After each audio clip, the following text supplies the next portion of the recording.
Making cosplay can be expensive. Yes, I know. But how do I make it less expensive? Hi, I'm Judas. I'm a cosplayer who is also a fashion designer. And in today's video, we're going to talk about how I make my Zoey cosplay from $0. So, if we want to actually look at Zoe's design, it's pretty complicated even though it looks very simple, but it's a sporty casual look with the top having like a small part break pattern on it, especially on the pants. I actually get a little bit overwhelmed looking at the design of the character, and I'm pretty scared that I'm not going to be able to finish the whole look when I'm looking at Zoe design. So to actually execute my cosplay, I did make it to a smaller test to make it less intimidating for me. Other than that, the key to actually finishing this whole project is to simplify the design.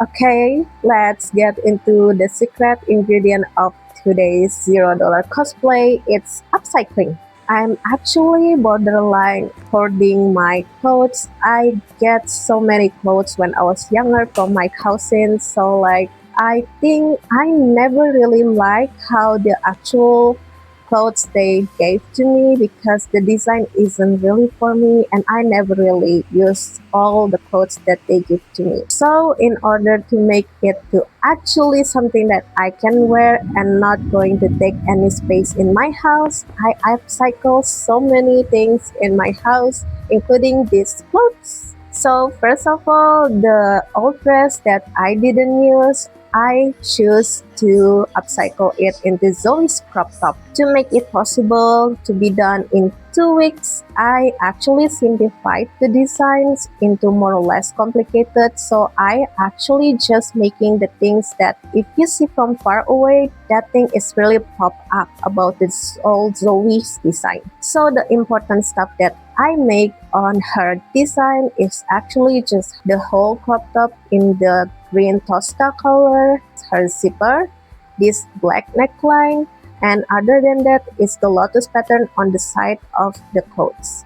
Okay, adding to the top part, I actually make like a fake belt on front of it like Zoe's, but I don't make like a real belt because like it's going to be hard to put it all together when you're using it. Also, the zipper is actually performative.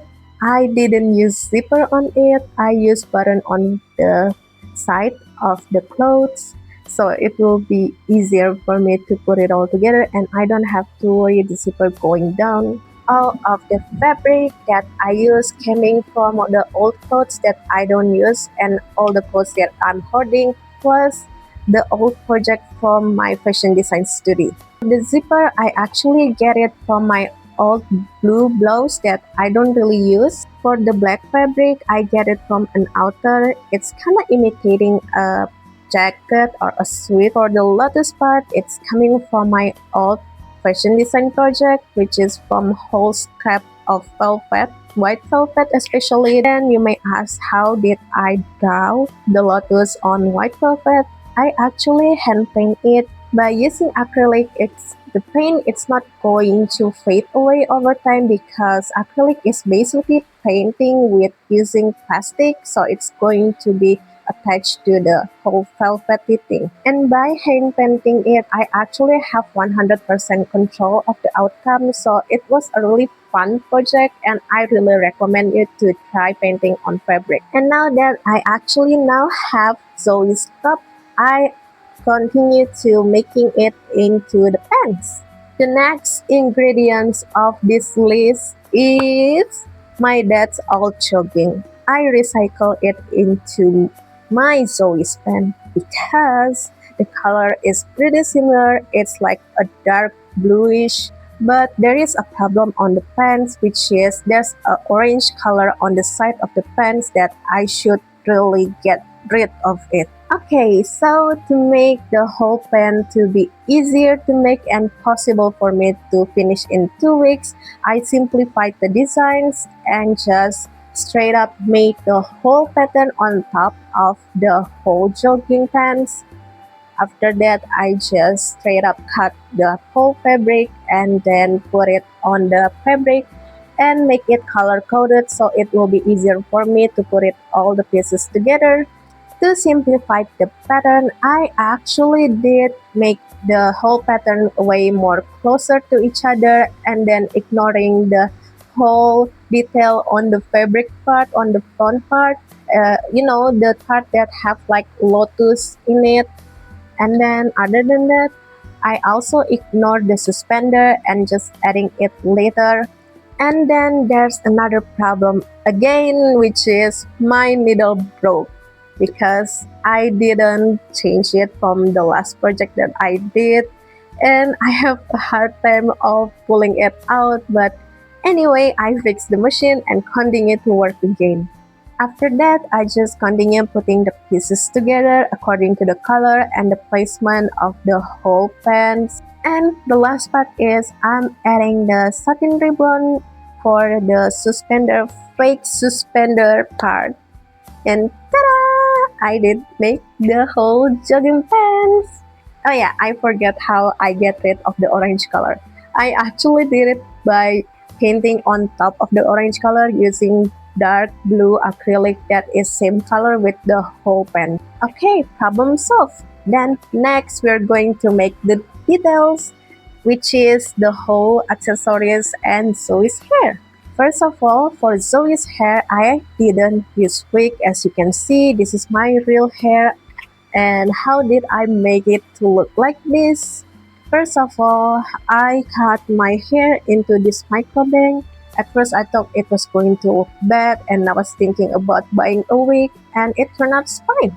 I look good. I look good. And next is actually a bigger problem because my hair is pretty short. I cannot make any braids out of it like Zoe's. So what did I do? I make a ruffle of fabric. I using black velvet for my scraps of other project, and I just make it into a scrunchie to mimic a bun and the braids. And to actually styling my hair, I'm using hair oil in this. Reason I'm using hair oil to make it like plump into one section together like this, but somehow sometimes it's kind of like fade. But like I just have to make it like this, and they're going back together.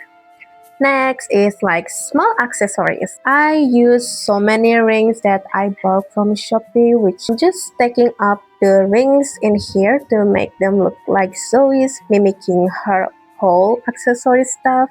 And also, other than that, I'm also using an earring. Next, this little pocket. Zoe's have this. I just make it from black velvet, looking like this. Another problem, which is I don't have any gold bracelet or something like can mimic it, so I'm just making something that I'm good at, which is scrunchie. I make this scrunchie to mimic her golden bracelet. A lot of alternative and modification in this process of making cosplay, but after all, if I look on the plus how this product end up looking, I'm pretty satisfied with it. Plus, I'm just using what I have, so I don't really spend much money on it, and I save a lot, which is I think if I make this with whole mother buying fabric from scratch, I think I'm going to make it in like $20 to $30 in USD. So yeah, what I learned is to finish my project cosplay, I actually have to put a lot of effort, but also have to balance it with how I make this easier for myself and not going to burn out myself. If you eat a whole big food and it's kind of intimidating with how big it is, you should start eating it from smaller portion and make yourself enjoy the whole meal as good as you can. And it's your art. It's your fan art, because when you're intimidated by something, you tend to be like not wanting to finish the whole thing. But if you make it into a smaller task and project, it's actually possible for you to finish the whole thing and motivate yourself along the way, because like you did make it, you did smaller stuff, and it's just fitting into yourself saying that if I can do the smaller stuff, I can actually make the bigger stuff. Please always make things less complicated for yourself, make it easier for yourself, make it more simple, simplify the whole design is also okay because your cosplay is always valid. Okay, that's all I can share for today, and I hope you learned something from my journey making this Zoey cosplay. And other than that, I actually sell scrunchie inspired by Huntrix. If you want to buy it, you can buy on my Tokopedia. And I also have Cosplay magazine, which is my digital product. And other than that, I have a photo pack available too on my Halu app and Traktir. And I did some silly TikTok dance trend and just silly content every single day on my TikTok. So if you want more daily content of me, you can follow me on TikTok. Other than that, if you want to see my pictures, like my portfolio of cosplay, you can come to my Instagram and follow me in there. If you like this video and you enjoy it, don't forget to like and subscribe on my channel. You can have daily content in here once a week, and I'll see you here. Bye bye.